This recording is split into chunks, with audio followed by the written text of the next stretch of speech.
provide or fill the gap and support the central government in their efforts to alleviate poverty and also economic empowerment. So we look at different sectors. So what the handover was for SMEs, well as schools that we sponsored with items that will better the environments that they are operating in. And also talk to us about the role that the Ministry of ICT plays in facilitating, initiatives such as this. The Ministry of ICT is quite crucial or very important. They are the ones that disseminate the information of what's going on within the regional councils. As MICT, part of it is decentralized through the regional councils. So they give, they are the eyes, or they are the ones that bring that information to the public for the public to know what exactly the regional council is doing in regards to supporting the goals of government. How were the beneficiaries of the donated items, identified and selected, Stella? What criteria was used? Okay, with regard to the IGAs, which is a yearly program that runs, it's cascaded from our mother ministry, which is Ministry of Rural Development. So the project or the projects are identified because we have policies and we have guidelines that guide us. So what happens is we usually open the adverts to all community members within our respective constituencies. In this specific case, ROUNDUP East. So all the SMEs that are operating within our area are then out to come and collect forms, and then they apply, and then our office then does the appraisals to see which projects are viable. And then when that is done, our CBC committee, who are responsible for development within our constituencies, are the ones that now do the selection of the projects that can be funded. Who are the key partners involved in making this donation possible? The key partners is because this fund comes from central government. Not have external people that are contributing to the fund.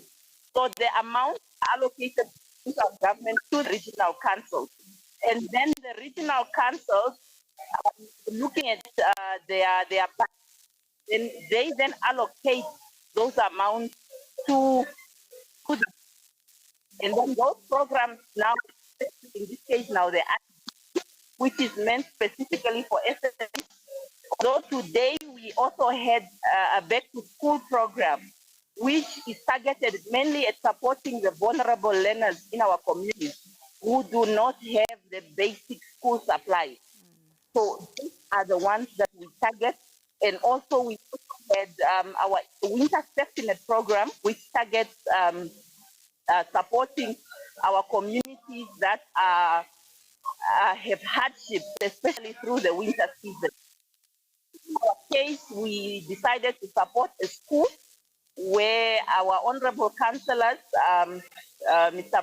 Honorable Black, was at the school, and we identified that the learners of Centaurus, especially their boys' hostel, needed mattresses, which also contribute to the betterment of the environment where the learners are living, and then also contribute to, of course, the outcomes or the results at the end of the day, because then the learners are in an environment that is conducive. Stella, what impact do you hope that this initiative will have, not only on the children, but the families receiving these items? Our impact, I think, as government, our impact, I think we all have a common goal to ensure, especially with regards to the IDA, to ensure that businesses grow, and then eventually these businesses can contribute They can also create the match in regard to where we are standing now as a country, where we are trying to boost our local economy.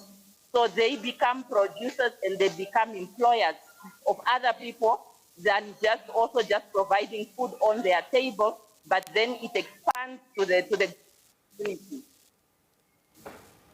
And can we expect, similar initiatives in the future? Yes, definitely. The regional council is definitely on a drive to ensure that we supplement our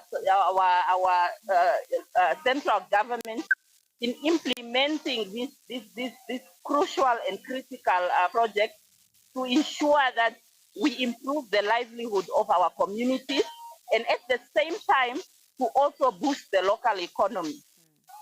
So definitely, this year we are going to also hand over.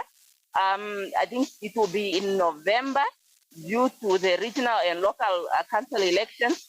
So we will hand over what we have a bit earlier, but also maybe to highlight that these are not the only projects that we are embarked in for this financial year. We have minor capital projects which are targeted mainly on communities. And currently now we have one that is running where we are engaged with the Namibian police, where we are providing or we are going to provide office space in the terms of fabricated offices so that we create enough space for them so that they can also provide an efficient service to our community of Windhoek.